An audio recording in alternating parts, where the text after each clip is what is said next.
आकाश पेलताना.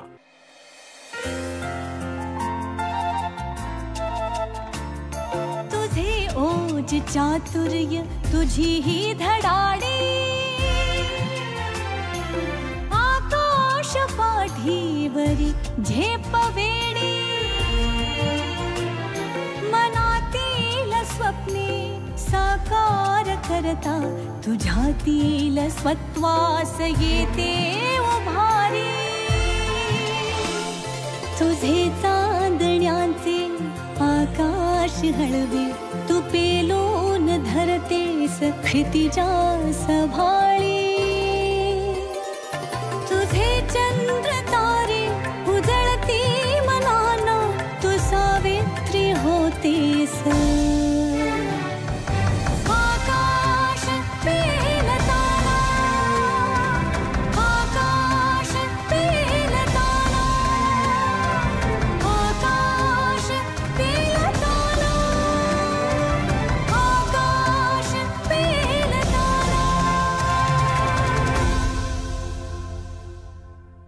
BCom झाल्यानंतर सायली ढमढेरे यांनी CA ची आर्टिकलशिप पूर्ण केली. लग्नानंतर सायलीताईंनी होम मेकर असणंच पसंत केलं. मात्र हळूहळू घरच्याच व्यवसायाच्या संधी खुणावू लागल्या. अत्तर सुगंधाच्या जगात ढमढेरे हे नाव खूप आधीपासून होतं. आता त्यात सायलीताईंच्या रूपात पुढची पिढी येऊ बघत होती. पुढची पिढी येणार म्हणजे प्रस्थापित उद्योगाला नवा आयाम देणार. सायलीताईंनी अर्थात तसंच केलं. फार लवकरच त्यांनी ला ग्रेशिया नावाचं एक नवीन युनिट सुरू केलं. गिरायकांचा प्रतिसाद चांगला येऊ लागला. लेमन ग्रास, गुलाब, टी ट्री यासारख्या तेलांचा base freshener, home decor diffuser lamps मध्ये वापरला. या तेलांमध्ये औषधी तत्व आणि नैसर्गिक सुगंध दोन्ही असल्यामुळे आयुर्वेदिक केश तेल बनवण्यासाठीही याचा वापर केला. ही उत्पादनं लोकांना आवडली. सायलीताई वेगवेगळ्या प्रदर्शनात नियमित सहभागी होत असतात. त्याचाही खूप उपयोग होतो असं त्या नेहमी सांगतात. आजच्या भागात आपला हाच प्रवास उलगडत आहेत सायली ढमढेरे. नमस्कार. आकाश पेलताना ह्या कार्यक्रमात मी अरुंधती भालेराव आपलं मनपूर्वक स्वागत करते. मंडळी, आकाश पेलताना हा कार्यक्रम आहे विविध व्यवसाय क्षेत्रात स्वतःच्या कर्तृत्वानं नाव मिळवणाऱ्या यशस्वी उद्योजकांच्या मुलाखतींचा. आज देखील आम्ही अशाच एका सखीला आपल्याला भेटवणार आहोत. पण त्यापूर्वी ग्रीक तत्ववेत्ता सॉक्रेटिस याची एक छोटीशी गोष्ट. एकदा एका तरुणाने सॉक्रेटिसला विचारलं की तुमच्या यशाचं रहस्य काय. सॉक्रेटिसने त्यावर उत्तर दिलं, उद्या सकाळी नदीच्या किनारी ये, तुझ्या प्रश्नाचं उत्तर तुला मिळेल. सकाळी दोघंही नदीवर भेटले. सॉक्रेटिसने स्वतःबरोबर त्याला पाण्यात उतरवलं. खूप पाण्यात आतमध्ये बुडाल्यानंतर त्याचा श्वास कोंडायला लागला आणि त्यावेळेला सॉक्रेटिसने त्याला वर ओढून काढलं. ओढून काढल्यावर सॉक्रेटिसने त्याला विचारलं, तुला आतमध्ये सगळ्यात जास्त गरज कशाची वाटली. तो म्हणाला, माझा श्वास गुदमरायला लागला आणि त्यावेळेला मला तीव्र इच्छा झाली की बाहेर यावं, मला हवा मिळावी आणि ऑक्सिजन मिळावं. सॉक्रेटिस म्हणाले, हेच उत्तर आहे तुझ्या कालच्या प्रश्नाचं. कसं आहे ना, ज्यावेळेला तू आतमध्ये बुडत होतास त्यावेळेला तुझ्यासाठी प्राधान्य होतं ते ऑक्सिजनचं आणि हवेचं. ते मिळाल्यानंतर तुला एकदम हायसं वाटलं. यश वगैरे असं काही नसतं किंवा त्याच्या मागे रहस्य असं काही नसतं रे. जेव्हा तुम्ही एखाद्या गोष्टीला प्राधान्य देता, तुमची तीव्र इच्छाशक्ती असते आणि सगळ्यात महत्त्वाचं विश्वासार्हता असते. तुझा माझ्यावर विश्वास होता की मी तुला बुडू देणार नाही आणि मी तुला बाहेर काढीन, हो ना. या 3 कारणांचा जेव्हा उचित समन्वय आपण साधतो ना, तेव्हा यश हे आपोआप मिळतं. मंडळी, विश्वासार्हता, प्राधान्य ह्या गुणांच्या जोरावर व्यवसायात स्वतःचं नाव मिळवणाऱ्या, कर्तृत्व गाजवणाऱ्या एका सखीशी आपण भेटतोय, ज्यांचं नाव आहे सायली ढमढेरे. नमस्कार अरुंधतीताई. तुमच्या आकाश पेलताना या दूरदर्शनच्या या उद्योजकांसाठी असलेल्या सदरासाठी मुळात तुम्ही माझी आज निवड केलीत, याच्याबद्दल मला खरोखर तुमच्या सगळ्या टीमचे आणि दूरदर्शनचे मनापासून मी आभार व्यक्त करते. अक्षरशः मी स्वतःला अजून छोटीशी उद्योजिकाच समजते आहे आणि तसा माझा जर्नी सुरू आहे. आत्ताच तुम्ही सॉक्रेटिसची कथा सांगितली, त्याचप्रमाणे ज्या वेळेला तुम्हाला अगदी तीव्रतेने जाणीव होते की आपल्याला काहीतरी आता केलं पाहिजे किंवा आपल्यातल्या ज्या उर्मी आहेत त्या व्यक्त करायला पाहिजेत, तेव्हाच ती स्त्री म्हणा किंवा पुरुष म्हणा उद्योगाला सुरुवात करते, असं बरोबर आहे. हा तुमचा मला वाटतं विनय आहे, कारण की जेव्हाही अत्तर किंवा परफ्यूम या क्षेत्राविषयी बोललं जातं, कारण अत्तर हे सगळ्यांना आवडतं, सुगंध हा सगळ्यांना आवडतो, त्यावेळेला 3 नावं सातत्याने पुढे येतात. एक म्हणजे ढमढेरे, दुसरं म्हणजे केळकर आणि तिसरं म्हणजे गोरे. त्यामुळे तुमचा हा विनय आहे की तुम्ही म्हणताय तुम्ही छोट्याशा उद्योजिका आहात. तर मला पहिल्यांदा विचारायला आवडेल की 1928 पासूनचा हा तुमचा परंपरेनं चालत आलेला, मला वाटतं 100 वर्षाच्या वर हा तुमचा 100 वर्ष होत आहेत हा तुमचा व्यवसाय आहे. तर ही कशी सुरुवात झाली आणि काय म्हणजे त्याच्या पाठीमागचं कारण आहे? आणि त्याआधी तुमच्या माहेराविषयी सुद्धा मला जाणून घ्यायला आवडेल की तुमच्या माहेरी असं काही व्यवसायाचं बीज होतं का? ओके, हे दोन्ही प्रश्न मी कनेक्ट करून एक थोडंसं तुम्हाला माहिती सांगू शकते. अगदी माहेरी निश्चितच व्यवसायाची बीजे होती. माहेरचा व्यवसाय पण साधारण 3-4 पिढ्या जुना असा आहे, पण पूर्णपणे वेगळा. ते प्रिंटिंग क्षेत्रातली लोक आहेत, दाते म्हणून जे आहेत ते. दाते हे माझं माहेरचं आडनाव आणि तो जवळजवळ माझ्या पणजोबांच्या पासून प्रिंटिंग प्रेस, मुद्रण या व्यवसायामध्ये ते आहेत संबंध. आमचा कारखानाही होता कुर्ल्याला. तिकडे प्रिंटिंग चालायचं. नॉर्मली ज्या डायरीज आपल्या ज्या असतात त्या किंवा एक टेबल डायरीज अशा स्वरूपातलं तो माझ्या वडिलांचा व्यवसाय होता आणि वडिलांनी तो पारंपरिक व्यवसायाचा होता पूर्णपणे. त्याच्यामुळे ते कारखान्याचं वातावरण काय असतं अगदी लहानपणापासून मी ते एन्जॉय केलेलं आहे. म्हणजे जेव्हा कटिंग तो पेपर येतो त्याचं ते कचरण निघते, असं ढीगभर व्हायचा. म्हणजे प्रेसमध्ये आमच्या तिकडे एन्जॉय करायचं, असं पूर्ण व्यवसायाचं वातावरण घरी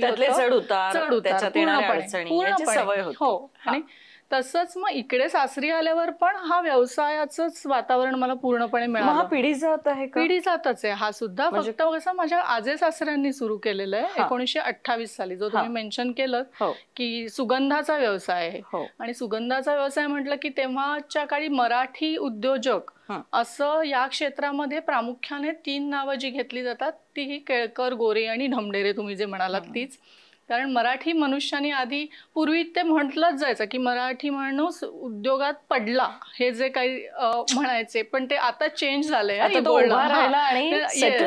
त्याच्यामुळे ती आता बोललं जात नाही व्यवसायात पडला. पण तेव्हाच्या काळी म्हणजे 1923 सालची कदाचित ही घटना असेल. फर्ग्युसन कॉलेजमध्ये माझे आजे सासरे तात्या साहेब ढमढेरे, कृष्णाजी हरी, ज्यांच्या नावाने ही फर्म आहे KH ढमढेरे परफ्युमर्स.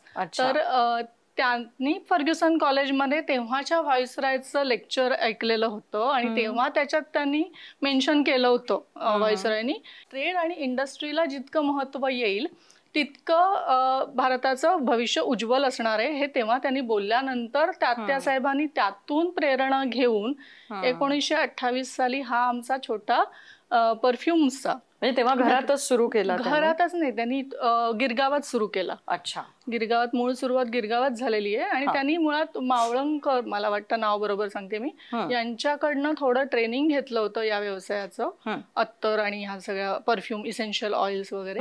आणि त्यांच्याकडून मग त्यांनी स्वतःचा व्यवसाय पहिल्यांदा गिरगावात सुरू केला. आणि मग काही वर्षांनी मोठ्या प्रमाणात हा व्यवसाय, आत्ता जिकडे दुकान आहे प्रिन्सेस स्ट्रीटला, दवा बाजार इकडे, तिथे हा व्यवसाय संपूर्णपणे फुल फ्लेज सुरू झाला.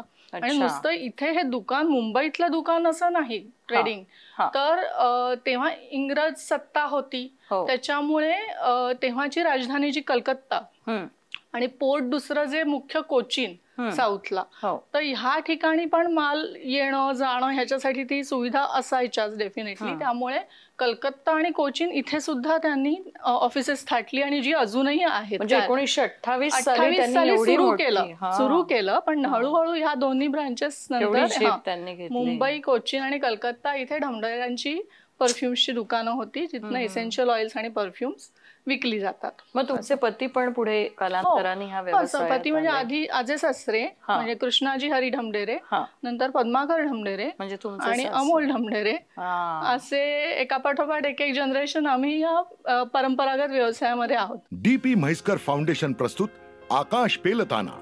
आपली सुरक्षा आहे आमच्यासाठी मूल्यवान, म्हणून जेव्हा पण घ्याल LPG सिलेंडर जरूर करून घ्या प्री डिलिव्हरी तपासणी. आपल्या सुरक्षेला आणखीन उत्तम सुनिश्चित करण्यासाठी प्रत्येक घरात होत आहे स्वयंपाकघरातील गॅस उपकरणांची सुरक्षा तपासणी. जर सुरक्षा होच खराब असेल तर ताबडतोब बदलून घ्या. आपत्तीजनक स्थितीत कॉल करा 1906. स्वच्छ इंधनाचा दावा, सुरक्षित स्वयंपाकघराचा भरोसा. DP म्हैसकर फाउंडेशन प्रस्तुत आकाश पेलताना. तुम्ही लाग रेसिया नावाने मला वाटतं हा व्यवसाय स्वतःचा सुरू केला. तर तुम्ही कशा काय इकडे वळलात मग, म्हणजे प्रिंटिंग आणि नंतर इकडे कसं काय म्हणजे तुम्ही आलात? कारण जवळजवळ लग्नानंतर बरीच वर्ष, ओम लहान असताना तो 10वी होईपर्यंत जवळजवळ मी पूर्णपणे I prefer to be home maker. मी संपूर्ण वेळ गृहिणी होणं मी स्वतः मान्य केलेलं होतं आणि घरच्यांनाही ते आवडलेलं होतं. पण ह्या व्यवसायात म्हणजे पारंपरिक व्यवसायात येणं म्हणजे व्यवसायाची बॅकग्राऊंड दोन्ही घरी होती, आईकडे किंवा सासरी सुद्धा. त्या अनुषंगाने येणारी सगळी कामं आम्ही बघत होतो. बरोबर. पण पूर्ण वेळ दुकानात बसणं हे ऍक्सिडेंटली नाही मी म्हणणार, पण एका ऍक्सिडेंटनी झालेलं आहे. बरोबर. काय ते? अमोलचा एक मोठा ऍक्सिडेंट 2012 साली झाला. म्हणजे तुमच्या माझ्या मिस्टरांचा ऍक्सिडेंट झाला होता, ज्याच्यातनं तो उठलाही बऱ्यापैकी चांगल्या पद्धतीने. एक महिना 1.5 महिन्यात तो त्याचं रुटीन सुरू झालं होतं. पण त्या काळामध्ये थोडंफार आम्हाला दोघांनाही असं जाणवलं की घरातली कामं व्यवस्थितपणे सगळी होत आहेत. सामाजिक कार्यात पण आम्ही दोघंही तोपर्यंत कार्यरत होतो व्यवस्थित फुल फ्लेज बऱ्याच संस्थांवर. रादर उद्योगिनीची सुरुवात पण त्याच्याही आधी सुरू झालेली आहे आणि त्याच्याशी पण निगडीत मी होतेच. बरं. पण पूर्ण दुकानातला पण काही व्यवसाय आपण बघायला पाहिजे ही एक थोडीफार तीव्र जाणीव त्या सुमारास झाली. पण इथे मला एक विचारायचंय की तुम्ही पूर्णपणे गृहिणी म्हणून भूमिका स्वीकारली होती आणि त्याच्यात तुम्ही पूर्ण रममाण झाल्या होत्या. कुठेतरी व्यावसायिक कामाशी तुमचा तसा संबंध तोपर्यंत नव्हता आणि अचानक तुम्ही त्याच्यामध्ये आलात. तर मग कशी होती त्यावेळची तुमची मनस्थिती? कारण घरी नवरा असा आजारी होता आणि बाहेर एवढा व्यवसाय सांभाळायचा होता. अशा वेळेला टाइम मॅनेजमेंट ही पण कसरत बाईला करावी लागते. सो मग ह्या सगळ्या आघाड्यांवर तुम्ही कसं स्वतःला सिद्ध केलं? टाइम मॅनेजमेंट एक वेळ मी म्हणते होतं, कारण पूर्ण वेळ गृहिणी कारण ते करत असतेच. म्हणजे जी गृहिणी असते ती बाकी कुठेही फिट होऊ शकते. पण जेव्हा हा व्यवसाय येतो की हे पूर्णपणे नवीन क्षेत्र आहे, तिकडे जे काय टेक्निकल बाबी त्या ज्या आहेत व्यवसायाच्या किंवा ते जे नोहाऊ आहे ते सगळं समजून घेणं बरोबर आणि मग तो व्यवसाय हँडल करणं, याच्यासाठी नक्कीच थोडा वेळ जास्त. कारण ते अचानकच अंगावर पडलं होतं. बरोबर. म्हणजे असं नव्हतं की अचानक अंगावर तयार नव्हतं की ते बघायला नक्कीच तेव्हा लागत होतं. आणि जसं म्हणजे माझ्याकडनं थोड्या अपेक्षा होत्या की हे मी बघावं आणि पण त्याच्यात मी एक अमोलचं माझ्या मिस्टरांचं खूप चांगल्या पद्धतीने कौतुक सांगते की त्यांनी कुठल्याही बाबतीत मे बी घरचं काम असेल, सामाजिक संस्थांचं असेल किंवा व्यवसायाचं, त्यांनी एक पूर्ण विश्वास माझ्यावर टाकला होता. मग अडचणी काय आल्या जेव्हा तुम्ही अगदी नव्यानं आलात? अडचणी समोरच्या बाजूने आल्या थोड्याशा. दुकानात जेव्हा आता ते क्षेत्र जे आहे परफ्यूम क्षेत्र, हे जे मी म्हणते अत्तर, परफ्यूम, इसेन्शियल ऑइल्स, ते जे मार्केट मीन्स होलसेल मार्केट पूर्णपणे, तर तिकडे पूर्ण वेळ असे घरातल्या कोणी बायका येऊन बसतायत दुकानात पूर्ण वेळ विकण्यासाठी किंवा अशी अजूनही थोडी मला मानसिकता नाही. तेव्हाच्या काळी वाटत नाही कोणी होत्या तिकडे येत. सुरुवातीला मी गेले तेव्हा पण थोडंफार म्हणजे काय थोडे दिवस येतील. किती वर्षापूर्वीची गोष्ट? 2013 पासून मी झालं. 12 साली ऍक्सिडेंट झाला, 13 पासून मी दुकानात जायला सुरुवात केली होती. मग त्यावेळेला समाजाकडनं तुम्हाला एक स्त्री म्हणून हा व्यवसाय करताना काही वेगळा तो व्यवसाय सेटअप होता. दुकानात जाऊन मी रेग्युलर बसत होते. ही गोष्ट बाहेरच्या, कारण मुळात आहे ना हा आमचं सगळं मार्केट जे आहे तिकडे सर्व प्रकारचे व्यापार, म्हणजे हे परफ्युमरी मार्केट आहे. जास्त दिसते. म्हणजे अजूनही तुम्ही जर साऊथ बॉम्बेला गेलात लक्षात येईल तुम्हाला की सगळी दुकानं, व्यापारी मंडळी, सर्व पुरुष मंडळींनी व्यापलेलं, सर्व भाषा, काय म्हणायचं, धर्मपंथ, सगळे बाहेरची लोक असतात. बरोबर. तर त्यामुळे त्या ठिकाणी घरातली म्हणजे काय एक शेठाणी येऊन बसते, ते काय थोडे दिवस येईल, काय पूजापाठ असतील तेव्हा येईल, किंवा अशा स्वरूपाचं एक किती दिवस राहणार आहे अशा टाईपचं थोडं एक मानसिकता समोरच्या बाजूची असते.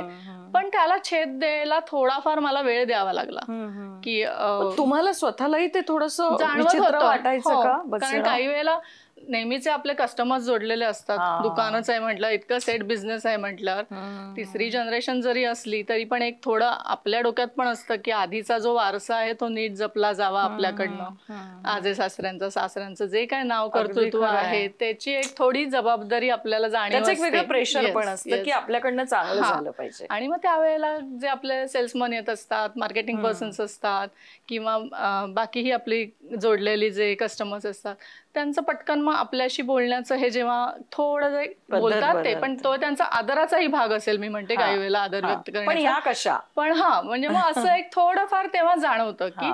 आणि मग त्यातनं 13 साली तिथे बसल्यानंतर 14 साली जेव्हा मी स्वतःचे थोडे छोटे प्रोडक्ट सुरू केले ना, तेव्हा थोडं मला असं जाणवायला लागलं की मार्केटमध्ये लोकांना थोडाफार आता विश्वास वाटतोय की ही बाई आता परत काय 4 दिवसानंतर घरी जाण्यातली नाहीये, इथे थांबणारच आहे, असं एक थोडं जाणवलं. बहुतांश वेळा जेव्हा नवीन व्यवसायात महिला येतात किंवा व्यवसाय नव्यानं महिला करतात, तेव्हा अनेक वर्ष आम्ही सातत्याने बघतोय की प्रदर्शनांमध्ये महिलांची उपस्थिती खूप दिसते. म्हणजे जसं ह्या मार्केटमध्ये तुम्ही साऊथ बॉम्बेत गेलात तर पुरुष खूप दिसतात, तसं प्रदर्शनांमध्ये समप्रमाणात किंवा जास्त मी तर म्हणेन महिला आपल्याला दिसतात.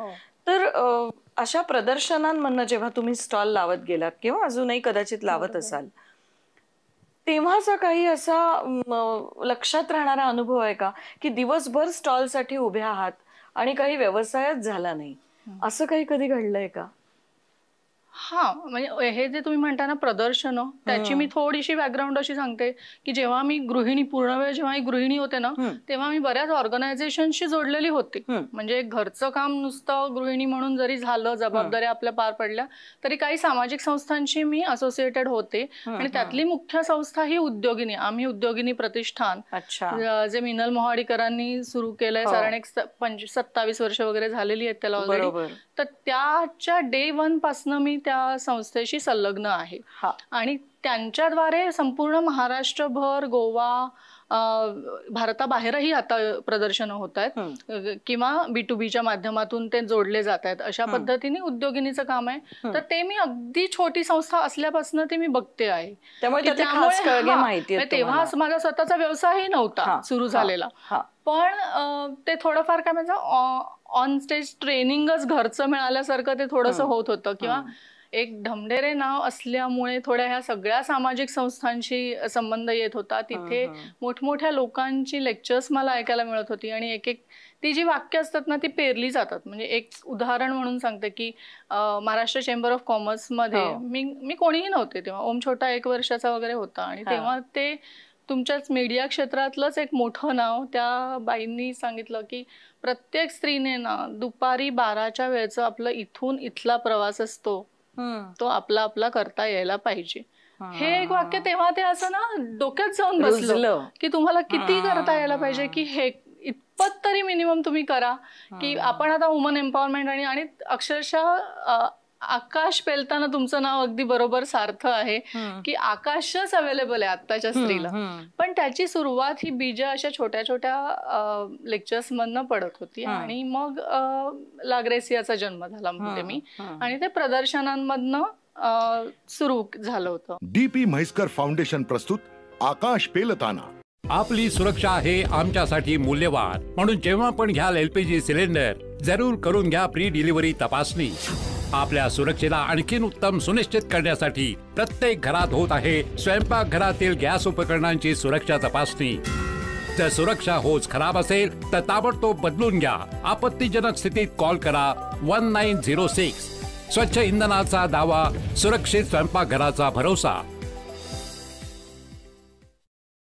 DP म्हैसकर फाउंडेशन प्रस्तुत आकाश पेलताना. प्रदर्शनामध्ये अनुभव तुम्ही म्हणताय, एखाद्या ग्राहकाचा काही अनुभव किंवा अगदी लक्षात राहील आणि त्यातनं आपण शिकलो पुढे की नाही नाही तेव्हा असं झालं होतं, मग तो त्या अनुभवातनं तुम्ही काहीतरी शिकलात? किंवा तुम्ही म्हणाल अजिबातच सेल होत नाही, अजिबातच सेल झाला असं येतं, असं नाही येत असं नाही म्हणत मी. कारण प्रदर्शनांमध्ये जेव्हा किंवा रादर बिझनेस जेव्हा सुरू करतो तेव्हा माझं स्वतःचं म्हणणं तर सगळ्या लोकांना असतं की डोक्यात अगदी मिनिमम तुमच्या अपेक्षा ठेवा मुळात पहिली. कारण त्यावेळेला जेव्हा सुरू करतो ना तेव्हा उत्साह प्रचंड असतो, दांडगा. आपलंच प्रॉडक्ट आपल्याला खूप चांगलं आवडत असतं, खूप प्रेमातच पडलेलं असतो आपण त्या प्रॉडक्टच्या. पण ते बिझनेस म्हणजे नुसतं एक प्रॉडक्टची क्वालिटी पाहिजे सगळ्यात उत्तम, ते तर नंतर कन्व्हिन्सिंग पॉवर पाहिजे. बरोबर. आणि त्यात सतत सातत्य आणि वैविध्य. आणि जेव्हा आपण स्टॉलच्या ह्या बाजूला उभे असतो ना तेव्हा कळतं आपण एक ग्राहक म्हणून जेव्हा जात असतो तेव्हा कसं नाही बोललं पाहिजे. ही पण गोष्ट एक्झिबिशन मधनच कळू शकते की आतापर्यंत रोल कसा होता, मी खरेदी करत होते, बरोबर आहे, आता मी इथे विकायला उभी आहे.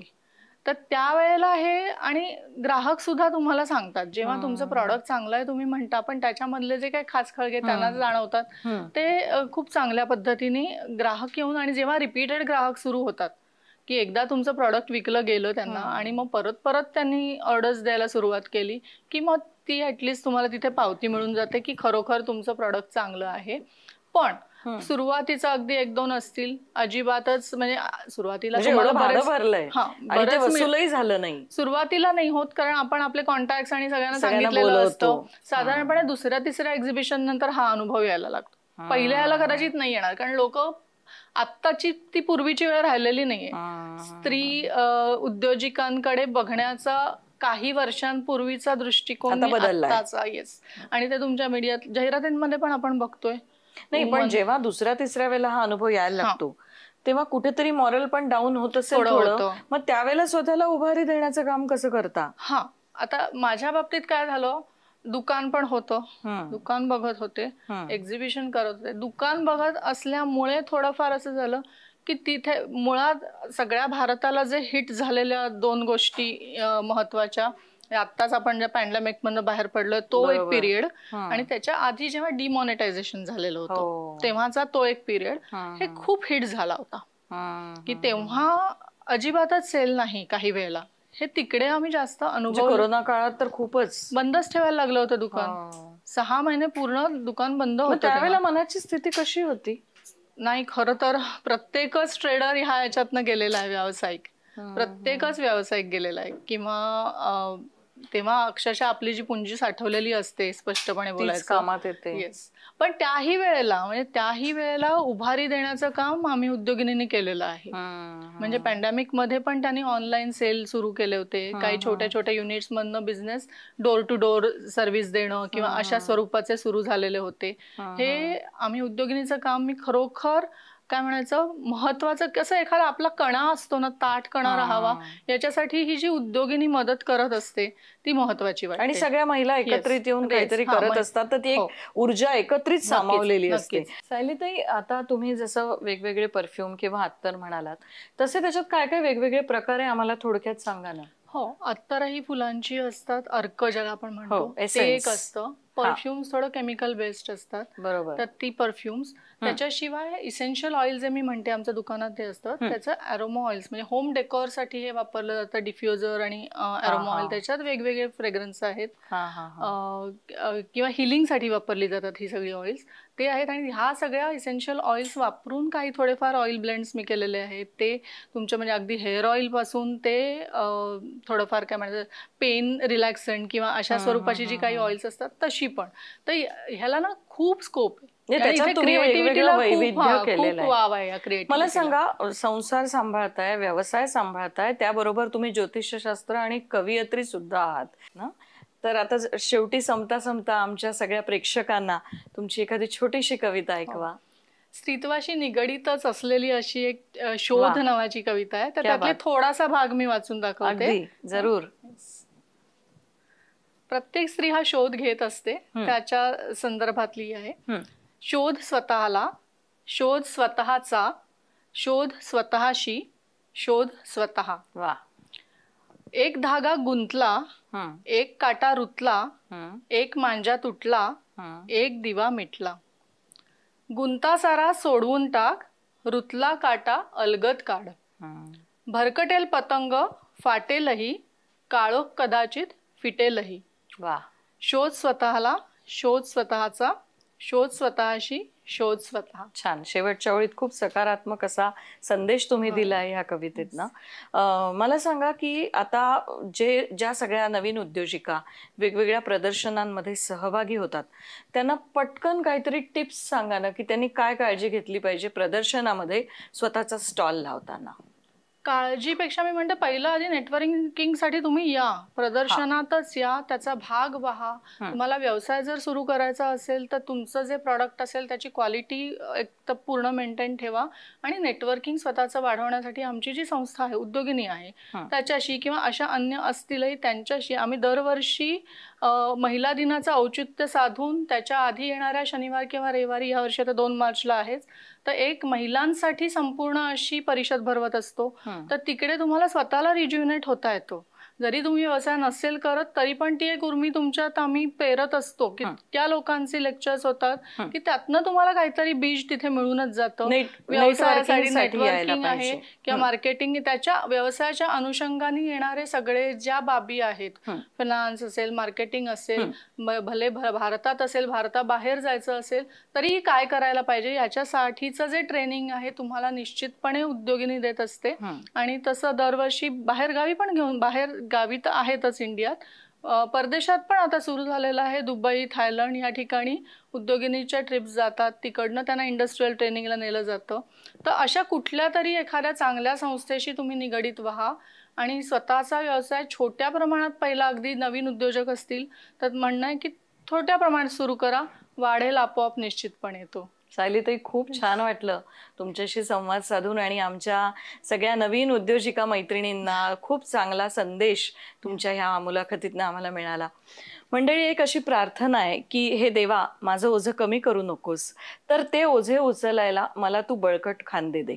प्रत्येक दिवस आव्हानांचा आहे, परीक्षेचा आहे, नवीन गोष्टी स्वीकारण्याचा आहे. तर अशा वेळेला हिम्मत हारायला नको, तर त्या आव्हानांना सामोरं जाऊया. आणि आता थांबतोय अर्थातच, पण जाता जाता पुन्हा एकदा DP म्हैसकर फाउंडेशनच्या संस्थापिका सुधाताई म्हैसकर यांचा एक कानमंत्र खास तुमच्यासाठी. धन्यवाद. नमस्कार. तुम्ही व्यावसायिक नाही, तुमचे पतिराज व्यावसायिक असतील तर त्यांच्या व्यवसायामध्ये तुम्ही त्यांच्या पाठीशी उभं राहिलं पाहिजे.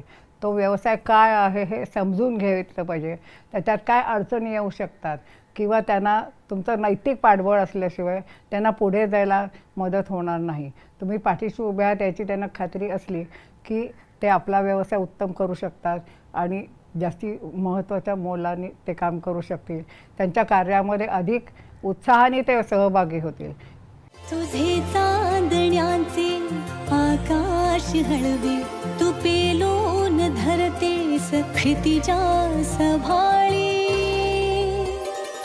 तुझे चंद्र तारे उजळती मनाना, तू सावित्री होतेस.